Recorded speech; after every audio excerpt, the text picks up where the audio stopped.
வணக்கம் மங்கிர் உலகம். நான் உங்கள் சரசா சங்கர். நம்ம அரசாங்கம் சின்ன சின்ன பிளாட்ஃபார்மில் பூ வைக்கிற ஏழைங்கள்ட்ட போய் கவரை வச்சுக்கூடாதுன்னு சொல்லி அபராதம் போட்டு கவரை வாங்கி குப்பையில் போடுறாங்க. ஆனால் பெரிய பெரிய சூப்பர் மார்க்கெட்டில் பாருங்கள், ஒரு கிளிப்புக்கு, ஒரு கம்மலுக்கு, ஒரு கொண்ட வலைக்கு கூட ஒரு கவர் போட்டு வச்சுருக்காங்கங்க.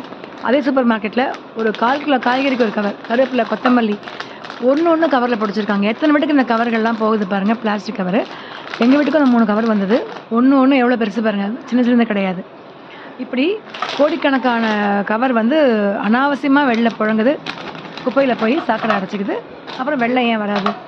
இதை நாமளும் யோசிக்கணும், கவர்மெண்ட்டும் யோசிக்கணும். முடிஞ்ச வரைக்கும் அந்த கவரை அவாய்ட் பண்ணிவிட்டு எங்களுக்கு சும்மாவே கொடுங்க, நாமளும் கேட்டு வாங்கிட்டு வரணும். இந்த ஏழைங்களை போய் கஷ்டப்படுறதை விட்டுட்டு அரசாங்கம் இந்த பெரிய பெரிய கடைகளை ஃபஸ்ட் தடையை விதித்து என்ன பண்ணலாம்னு ஸ்டெப் எடுக்கணுங்க. நாமளும் யோசிப்போம், அரசாங்கமும் யோசிக்கட்டும். இது எல்லோரும் ஷேர் பண்ணுங்கள். வீடியோ பிடிச்சா லைக் பண்ணுங்கள். நாளைக்கு நாளாகட்டும்.